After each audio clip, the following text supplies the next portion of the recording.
And now, from beyond our dimension, this is the JeffMara podcast. Here's Jeff. My guest is Anjie Hipple, international speaker, recording artist, and channeler of the Judah Collective. Anjie, thank you for joining me today and welcome. Thank you for having me, Jeff. Great to be here. Anjie, you have had a massive transformation going from being a conservative Christian to a channeler. How did that all happen? It was an accident. No, actually, it wasn't an accident at all. It was a very happy surprise. I had been raised in a Christian home. From the time I was about 7, I started asking my mom questions like, "Mom, why is the sky blue? And, how do things grow?" And my mom started taking me to a local church. She had church background of her own from when she was a child. Ultimately, my whole family came into faith. I was the only child. My dad actually became a minister in my middle school years of the Baptist Jerry Falwell variety. So I grew up as a PK in my teenage years, which is the worst time to be a PK. But, I always had some internal struggles and questions going on around my faith. I knew there was something out there, I thought. Now I understand it as something in here, in my heart, But when I got into my adult years, I made some transitions I was, searching in different mystic enclaves of Christianity, asking a lot of questions, sifting through things I'd been told, things that didn't make sense to me, but still pretty much adhering to my faith in general, the Christian faith. And in my 40s, my dad died suddenly, and I call it my Lemony Snicket series of unfortunate events. If you've ever watched that movie, everything just kind of went to crap. And in my life, my marriage came apart. My dad died. Somebody was a longtime employee was embezzling all my father's money, which would have been my inheritance, and so on. And it was a tough time.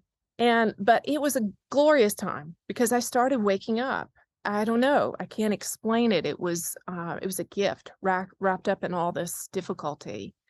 And so that started about 6 years of just really looking on the inside, trying on new things, listening to different teachers. I remember, Jeff, you'll maybe laugh at this. Maybe somebody out there will relate.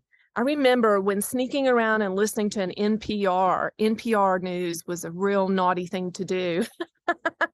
Wow. Because everybody in my world was, not about that, not about the bleeding heart liberals and so on, And so I had some heavy, heavy religious conditioning. And so anyway, about 6 years of trying on different things. And I will say this, acupuncture was a real turning point for me. Somewhere in that mess, when my dad died, I had a really serious illness that I couldn't shake off. And my friend said, "You got to go for acupuncture to see this guy, this healer." And I thought, acupuncture? No. I mean, I'd been taught like that was like a quick trip to get demons or something, an exorcist scene or something. So, but I was so sick and I had exhausted all the medical, possibilities. So I decided to try it. And, I got healed immediately. And I kept going back. And then as I started to get really, really healthy, and I'm not saying that every acupuncturist out there can do what this healer did, but this healer was absolutely crazy amazing. He's now my husband.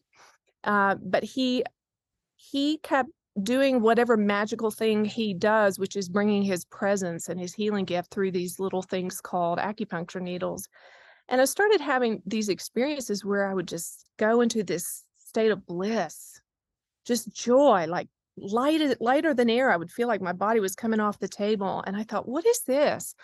The only thing I could compare it to was times of really high worship, in church where thousands of people were singing all at once in unity, and you would just feel so enraptured by the moment.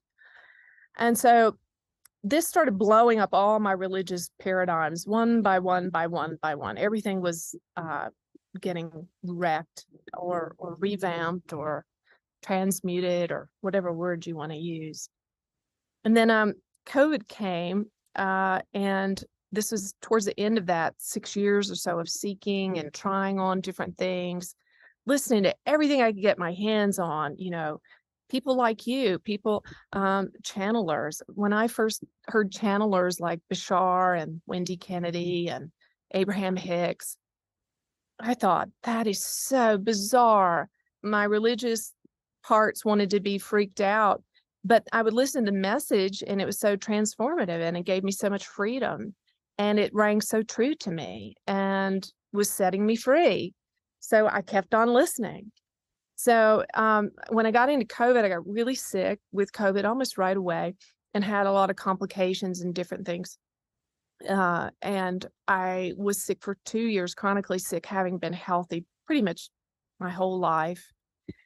And it was a setup by someone or some things out there to get me to really surrender my ego, surrender my trying, surrender my ideas, my point of view, my perception. And at the end of that time, I finally came into this deep, deep inner peace. I'm okay if I live. I'm okay if I die.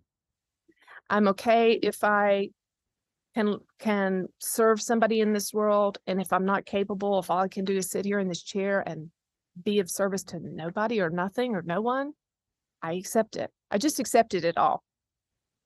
And Judah, this being called Judah, started talking to me. Well, I'll tell you exactly how it happened. One night, my husband and I were watching Chandler sitting on the sofa, and he said to me, you could do that. And I thought, at this point, I wasn't going to say no to anything because I had no clue how to do life or what worked or, I had exhausted all of my ideas about who I should be in life or what I should do.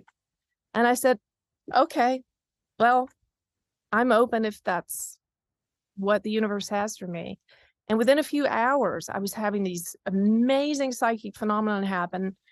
I was hearing these really strong thoughts in my head. I was feeling these amazing energies running through my body. It was like my body was like a lightning rod. My teeth were vibrating. My heart and my head were humming. I had like whistling sounds in my ear. I had all kinds of things going on. And I had these really strong thought impressions. That's all they were, just thought impressions. And I got up and started writing them down, typing them up. And the next day I shared them with my husband after work. I said, what do we do now? And we said, well, we don't know. Let's sit down and meditate, which is something we did a lot in the evenings. So we sat down and meditated. And within a few seconds, this big booming voice came out of my mouth and said, we're Judah. And, I'm paraphrasing. I don't remember exactly what they said, but they described themselves as a collective or a soul family of about 350,000 angels. And they're not typically incarnated on the earth. Some of them have, but they work together in unity for the Creator and just to help humanity awaken and grow, get free of energetic blocks and hurt and pain and karma, and just come into their enlightened state. And so we've been on a great, amazing ride since then, channeling just about every day. And they've been faithful. Whatever we ask them, they seem to have an answer for it. And they also, more importantly than having answers, they just bring in this really strong and powerful energy that's so loving and so caring. A lot of times when people come for a session or into a group situation, they'll just start weeping and weeping and weeping, and just the love just healing their hearts, transforming them. You grew up as a PK, and a lot of people, I think, who are raised in Christianity from a very early age have a lot of fear associated about leaving the faith. Did you have that fear? Oh, absolutely.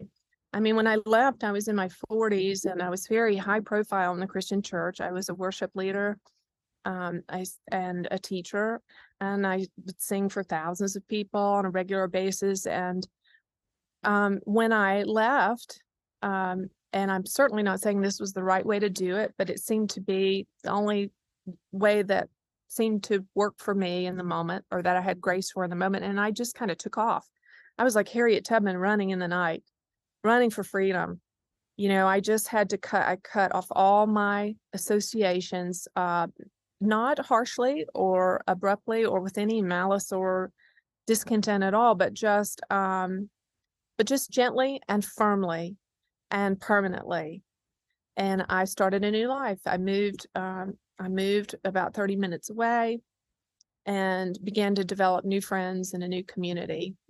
And so it was very difficult. I don't know that I would recommend it for anybody. A lot of times I describe it like that scene in the Matrix where Neo gets unplugged and, he's in the room that first night, and he realizes the truth and he just vomits.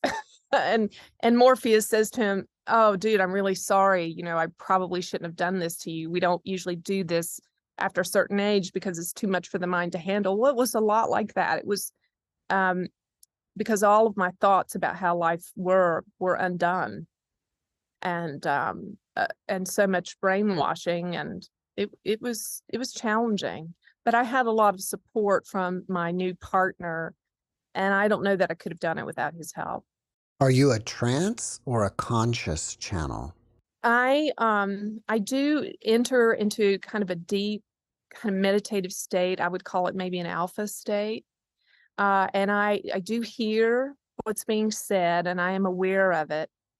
There's so much information coming through, and it has so much energy to it that it's almost like I'm receiving it as if I'm high. I feel high, like I feel like I'm on drugs or something. I'm so high.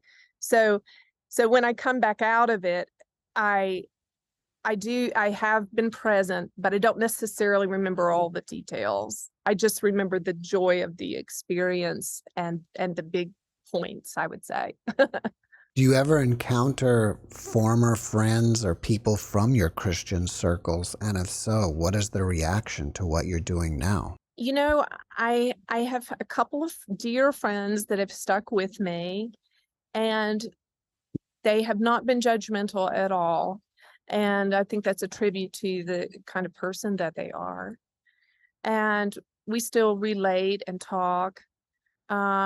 If there are people out there that knew me in my former life that are critical or judgmental, I'm not aware of it. And I don't typically put myself in a position to receive any sort of judgment. I got enough of that going on between my own 2 ears. I don't. Yeah. I want to say something about that, because what's most important to me right now, Jeff, I don't really care if they attack me or misunderstand or whatever, because really I'm there for them. Judah's there for them. And I'm really interested in making a platform or a family or welcoming atmosphere for people like myself to get out of those situations if they want to, and come into a new way of thinking and being and doing if they want to. And I want to be the person that can help them do with zero judgment and no pressure, total acceptance, total forgiveness, and also, allowing them to sort it out on their own in their own time, not pressuring them. I'm not here to tell anybody you're wrong and I'm right. I know there are some genuine people in faith that are they're doing the best they can with with what their understanding that they have. And I think all of us are doing that, but I want to make a super highway for those people to get on towards awakening and consciousness enlightenment. And I don't want it to be prohibitive in any way. And sometimes I encounter, hosts and different people that we work with in this work that, are really bashing people on religion. And that's not what we're about it all. You know, Judah's made it really plain to me that Judah is for all people, everywhere, at all times. For all people, everywhere, at all times. Unconditional love and acceptance has to be the basis of all the work. And, you know, especially heading into one of the messages Judah's been giving a lot lately is about the next coming 16 to 18 months in America. It's going to be a great shaking. And Judah has been really, oh, here comes Judah. We'll just let Judah share this. Yes, we're going to share this because it's very important, especially for Americans listening to this message. There is going to be a great, great shaking in this nation over the next few months, primarily incited by the political scene, and it will be derisive and chaotic. And we are asking everyone within the sound of our voice to please separate yourself from black, white, right, left, wrong, right, incorrect, correct, blue and red, Republican and Democratic. We're asking you to completely separate yourself from all of it, because all of it on both sides of the coin is full of rancor and division. And there is very little truth coming forth from either side. And the truth that is coming forth is being twisted for various means and ends. And so you must have incredible discernment at this time. And if you can be of enough courage and high consciousness, we encourage you to unplug yourself completely from the entire milieu and simply meditate and be at peace and imagine.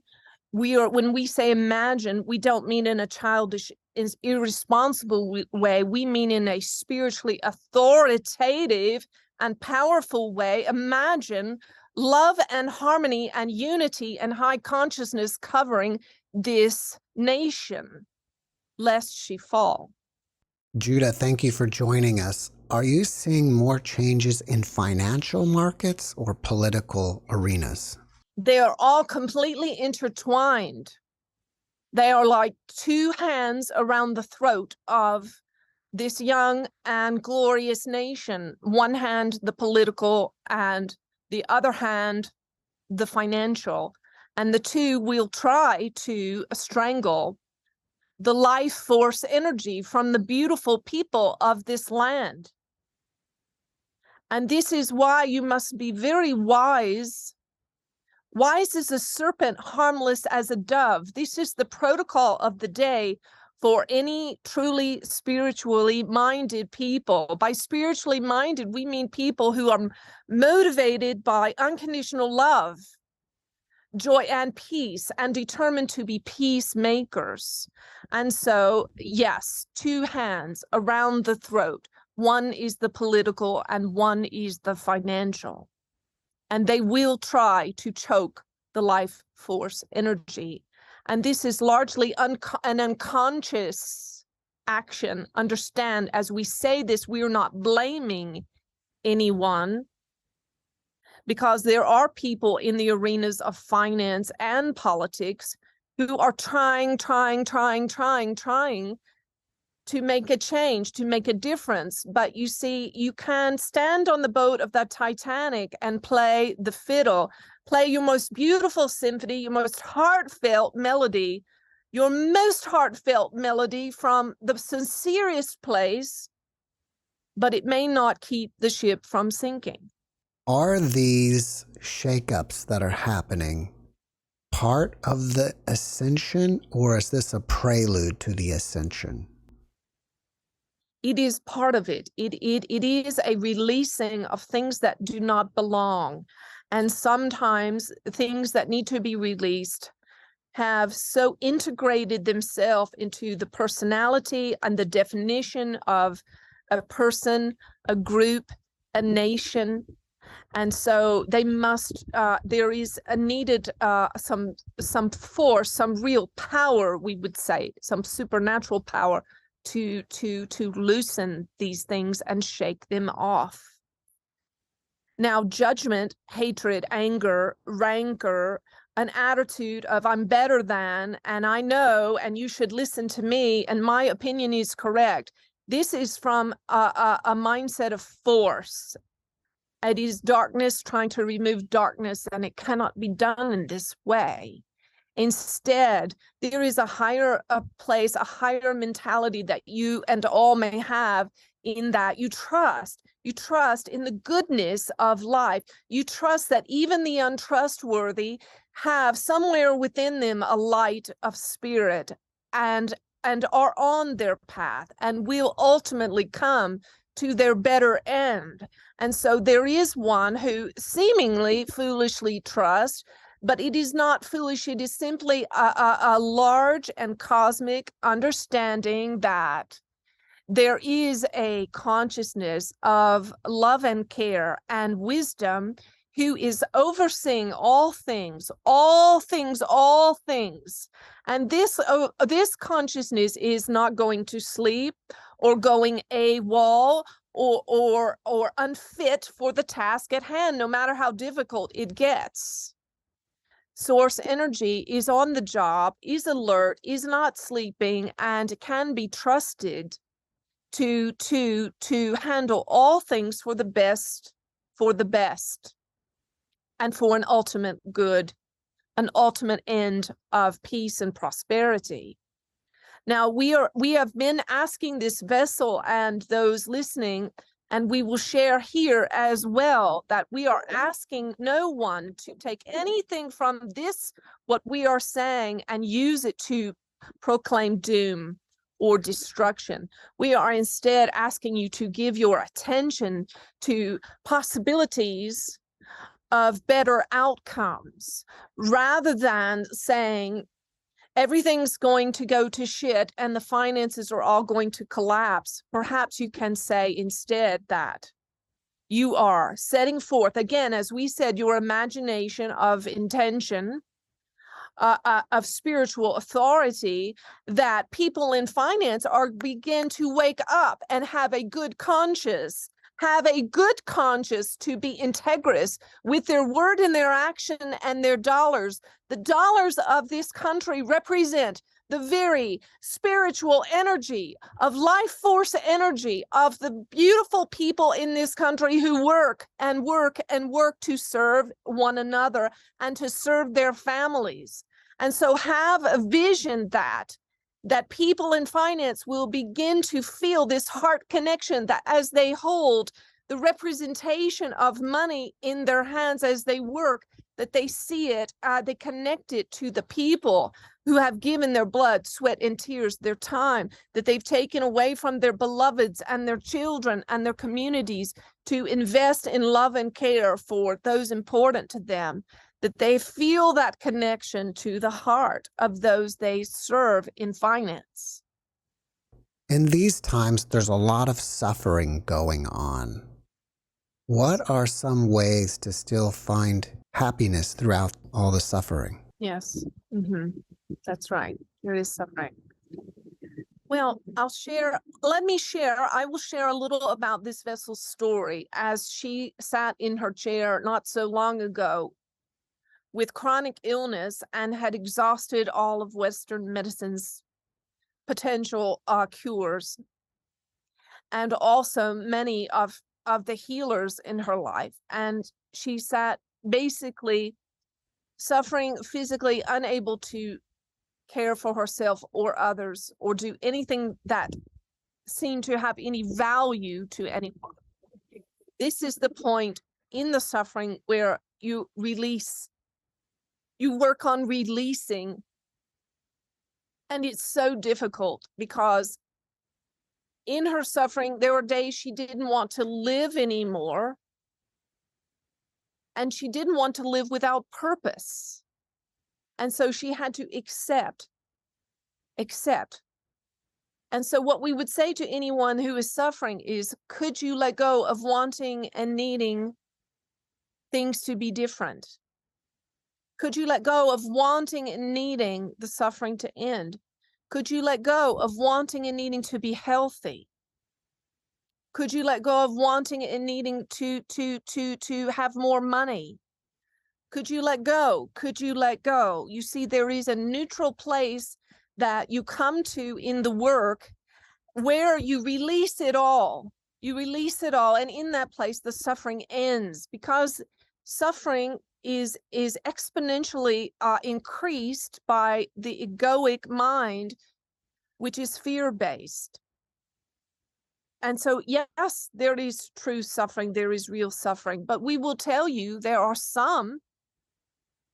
Here is a comparison for you. The great, as we know, the enlightened one, Eckhart Tolle, lived homeless on a bench in a park for around 2 years. Yet he was completely blissfully at peace and happy, but he had nothing and no friend and no one, and sometimes not enough to eat or shelter, but yet he was completely enraptured in a bliss of glory, nirvana, they call it. But yet there was one you call Howard Hughes, who had billions and had every comfort and every service and amenity that one can have in this life. Yet he was tormented from the inside out by his own fear, you see. So it is a difficult universal law to understand and embrace. We hear it, you are creating your own reality. And it is painful when you are watching your children suffer, or you have a disease in your body, or there's no money in your bank account, nothing in your refrigerator. It makes you angry, perhaps, to hear this universal truth that you are creating your own reality. And we don't say it to hurt you or harm you in any way, only to wake you up that you can begin creating something different. And the shift happens when you are able to accept what is. You see, there were times when this vessel did not have enough to eat, when her children were sick and she had to go to the doctor's office in tears and ask them if they could donate their service, because she had to be honest and say she did not have the money to pay, and so on. And these were heart-wrenching times of suffering. But now she is in a space where she never worries about any of those things at all whatsoever, never will again. But we say to you, have courage to make the journey. The journey is an inward journey. If you want to change your external circumstances, you must begin in the heart. And in the heart is where you begin to trust in the unseen, what you cannot see, and have faith that there are beings such as ourselves, many beings, many beings who have saved you from so many things. Many of you listening right now have never had cancer, and it is because there are healing angels of light which have healed you of cancers you didn't know that you even had, you see. And so it is difficult, we know, to believe in what you cannot see, but we ask you to call our name or the name of any being of light that you identify with, and know that we are there at your service, and we can, absolutely can shift and change your third dimensional and fourth dimensional realities. We can change material realities. Are angels and guides around us at all times? Absolutely, most certainly. Why do we come to the earth and reincarnate over and over again? My understanding of that, Jeff, from Judah, is that when we are in the lower realms of consciousness and we don't yet have an awareness of those higher realms, like love, unconditional love, peace, joy, the presence of angels, the presence of heavenly support, when we die in those lower realms, our shame, our guilt, our fear, our pain, the things that are unresolved will tend to cycle us right back into another round of that. And that's why awakening is so important, because when people do have an awakening experience like I did, they can actually shift everything and begin to live in more of an angelic state. I don't know if your folks have ever maybe encountered Dr. Hawkins' map of consciousness, but we use it a lot in the work with the Judah family. I think that's the first time I've seen that. Well, let me share a little bit about it. So Dr. Hawkins was a medical doctor. He was a trained psychiatrist and psychotherapist. He had the largest practice in New York State for several decades.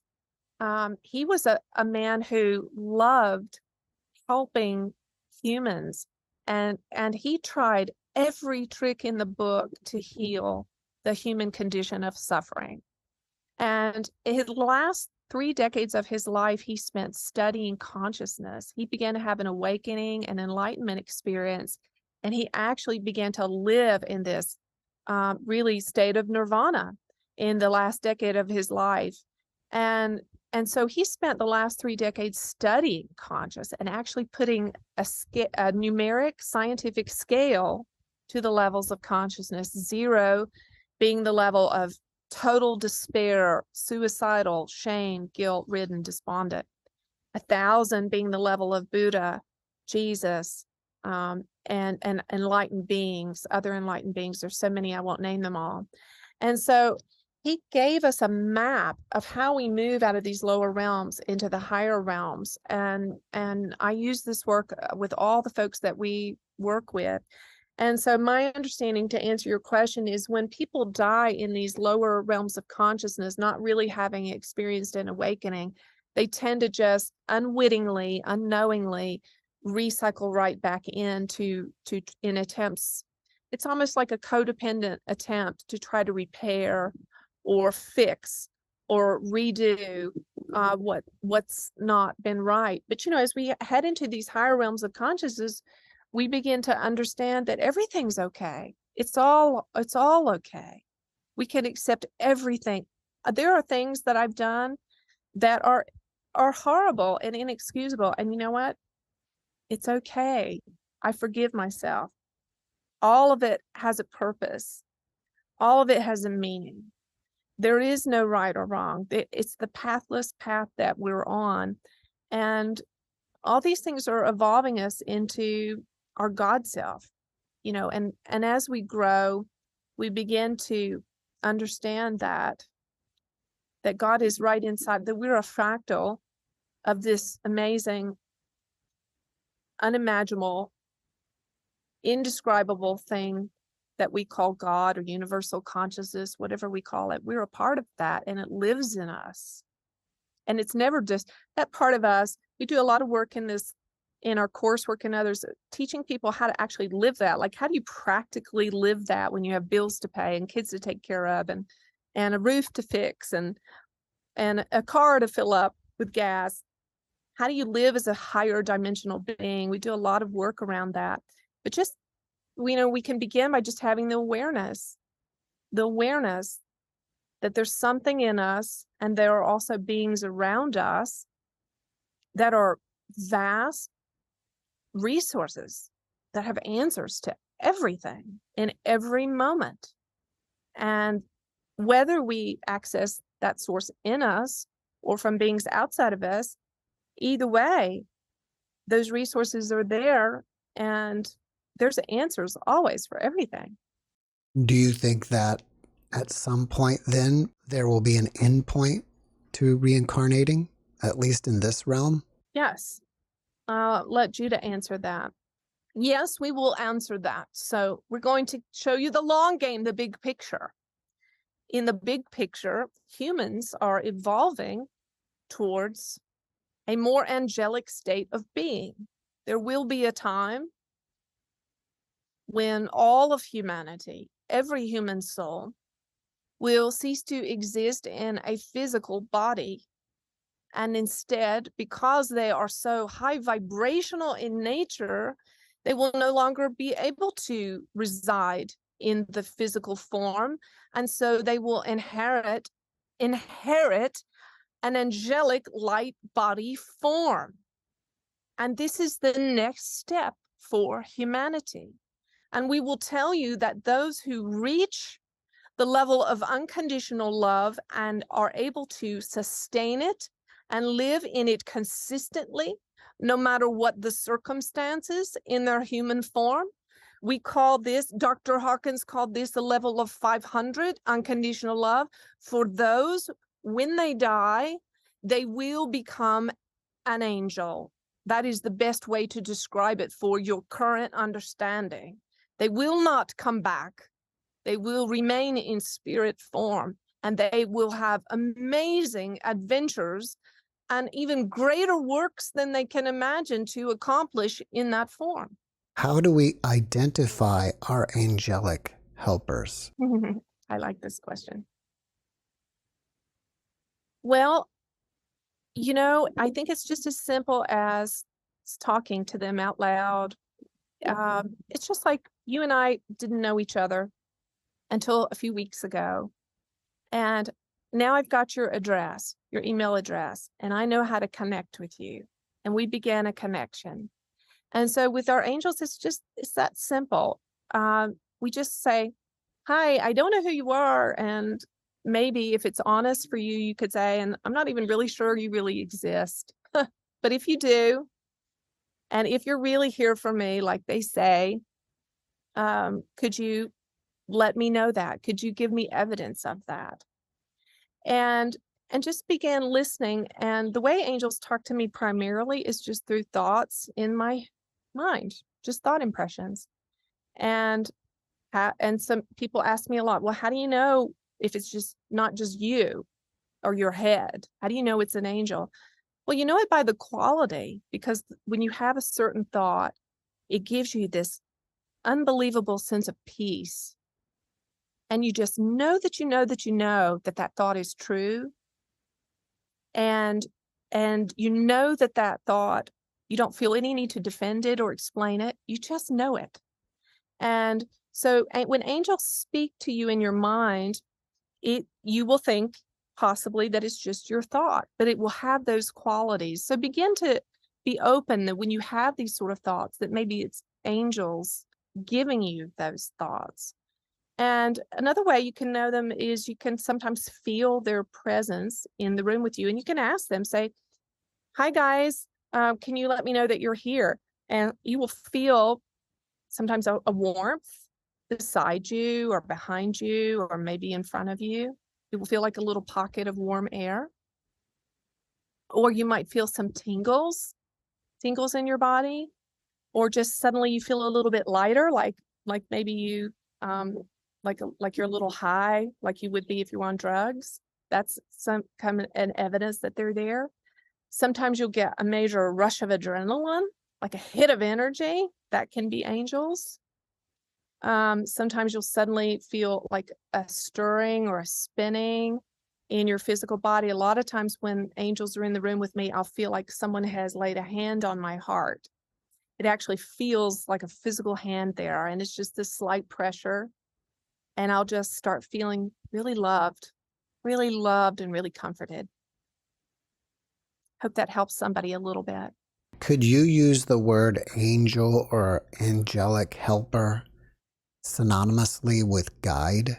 Absolutely. And also, Judah has made very clear that ETs are visiting people everywhere, and they are loving, higher dimensional beings. And from Judah's perspective, they are angels. And so a lot of people are being visited by ETs and calling them angels. And a lot of people are being visited by angels and calling them ETs. And my understanding from Judah is that all of these entities, they really don't care what we call them. They just are doing what they're sent to do, what they want to do for us. I didn't mention it in the beginning, but you are also an author, and your book is titled The Answer to All Your Questions. What Yes. is the biggest takeaway someone should get from reading it? Well, the big takeaway is that you have a relationship with angels and guides, and you can expand it, and it can become intimate, and it can become experiential for you. And you can make this shift where this becomes a normal part of your life, is onboarding angels and working with them and hearing from them. And, one of the things I say all the time in this work, including in the book, is anything I can do, you can do better. And there are many people that come to me and say, can you help me channel? Or please ask Judah, can I channel? And Judah says, yes, absolutely, absolutely. One of the things Judah talks about in the book is that in the next 2 to 3 generations, it's going to be more normal to have clairvoyant gifts and to have the kind of channeling experiences or remote viewing experiences, all of these different things.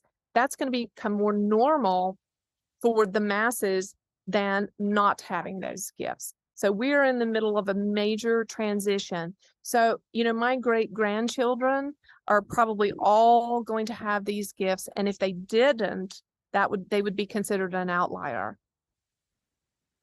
And so in the book is all channeled directly from Judah. So you're listening to Judah talk from first person experience about how to connect with angels. I mentioned in the beginning that you are a recording artist. I'm assuming you used to record gospel music. I did. Have you considered recording again, but music that's more about what you're into now, spiritual music? Yes, absolutely. And I do have a studio at my home, and we are recording things. I have 3 or 4 songs out that are from this new stage of my life, surrounded with peace and sweet surrender. And I'm always writing and working on projects. And I think the immediate plan is that the Judah channel is going to have its own music kind of vibe going on. So we are working on that for sure. Has Judah ever mentioned what life will be like here once the ascension is completed? Let's let Judah talk about that. Yes, we would love to talk about that. Well, we will say that all the systems that are so upsetting for you now, such as the medical, big pharma, finances, and all of those things will be a distant memory, you see. All of these systems can be completely and utterly transformed. And in the future, the society will function in that everyone will serve one another from a deep place of love and compassion.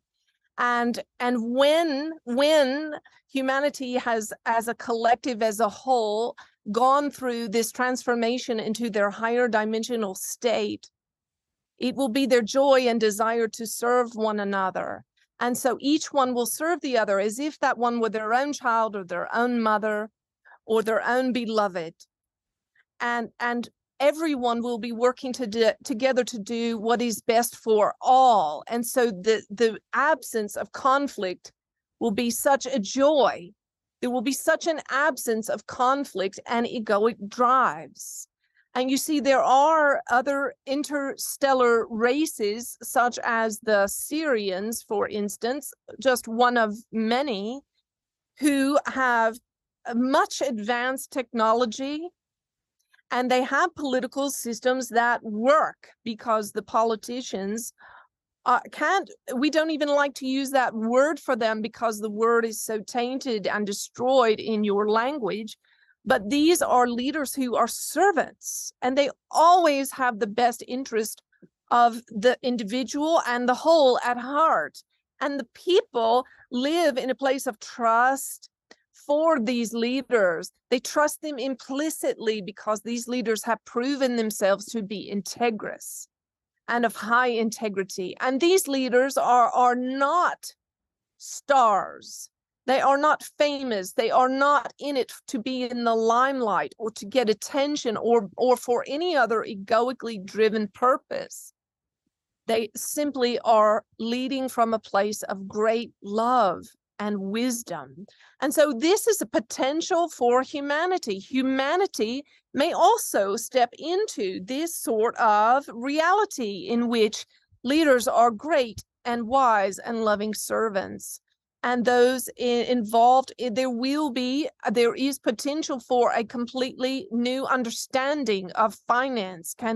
Yes, it is fine to have a means of exchange. The Syrians also have means of exchange, and many other high conscious interstellar races have energy exchanges that you would think of as being like unto money. And this is a simple process that is motivated by, again, love and the highest good for all, and fairness and integrity.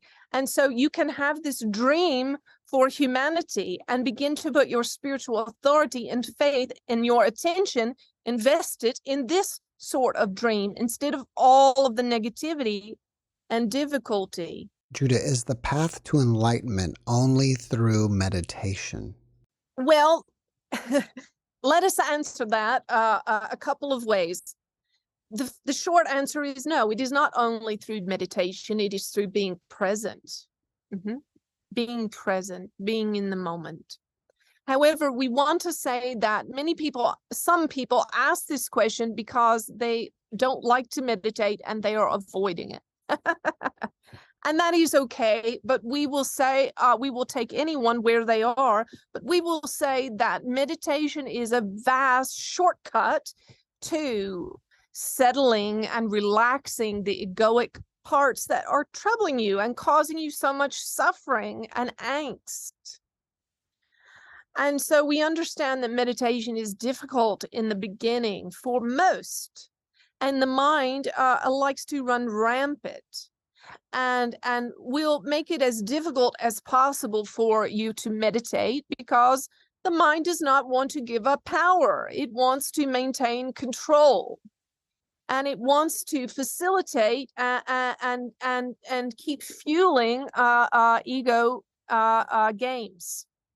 But meditation can be, if you're willing, the place in which you begin to experience yourself as a higher dimensional being that is freed from the limitations of time and the limitations of space and the limitations of the mind. Now, there are people who can achieve this state in a second, in a split second. They do not need to lie down in a chair and lower the lights and put on their meditation music to do it. They can drop in instantly, but these are masters who have subjugated their mind to the soul. And it is not likely for most people that they can achieve this state unless they practice meditation, we would say. What is the best way to clear unwanted energies? Well, we can just move it out in a moment. This is where the mind will trip you up. It will tell you that you need to think about it, you need to ponder it, you need to unwrap it, you need to explain it, or so on, medicate it, ignore it. The mind will give you an endless list of things to do to get rid of unwanted energies. But the truth is, your body does not like having these unwanted, old, stagnant emotional energies inside of it. Your body wants you to move it. And so you can simply ask your body, would you like to be rid of this energy? And your body will arise and say yes. You will feel the yes in your body, and you can simply let it go, release it. And we can help you. Angels are experts at removing old, stagnant energy. You don't need to know what lifetime it came from. You don't need to know exactly when the energy or wounding happened that caused the stagnant or painful energy. All you need to do is say, Judah, please, will you tag and treat this, whatever it is you're experiencing in the moment. Judah, will you tag and treat this energy, please, and remove it or transmute it into a higher energy? And we can do it instantly. And you will feel the shift in your body. You will feel lighter. There are many, many people this vessel works with, particularly lately. There is a rash of women with chronic illnesses. And it's not really an illness. What it is it is years and years and years of stuffed emotional energy in the body. And once the energy can be released in an instant, and they will instantaneously feel much, much lighter. And it will be as if the disease had left them, when in truth, it's not disease at all. It is only old, stagnant energy. Another strategy, if you are listening, if you have unwanted energies arising, if they are showing up in disease or in anger or frustration or depression, however they are showing up for you, we will say, lay down on your pillow tonight when you're going to bed and say, Judah, will you please tag and treat any unwanted, any energy in me that is no longer serving me, any energy in me that is not reflective of the beauty and perfection of my soul. Will you please remove it as I sleep tonight? And we will most certainly go to work on your behalf and lighten your load. Sleep is an excellent time to get this sort of work done. I'm not sure if this question is best for Angie or Judah, but after watching this podcast, people may have questions for one or both of you. What is the best way for them to reach out to you? Certainly. Well, they can reach out on the Judah channel on YouTube. Yes, Judah likes the YouTube family. Yeah, they can reach out on our website, thejudahchannel.com, or we have a great YouTube family that's very interactive and tight-knit. And there's hundreds and hundreds and hundreds of hours of free channels there. And lots of your questions can be answered there. And of course, you can submit questions on our website address. We do personal sessions. We have an amazing and powerful course that is I don't know, 10 to 15 hours of videos, over 300 pages. It's everything that Judah has to offer, and everything from my experience that I have to offer. Is a 10-week course called the True You Accelerator. And this course answers 85% of the questions that we get for Judah. And then the other 15, you can get answered from us. And we have bonus times where we get together as a family, the people that have taken the course, and you can ask Judah directly. We also have a Sunday night live on YouTube, and you're welcome to toss us a question through the website, and we'll try to get to that in the live channeling whenever possible. Angie, before we finish up, can you leave us with one last positive message? Sure.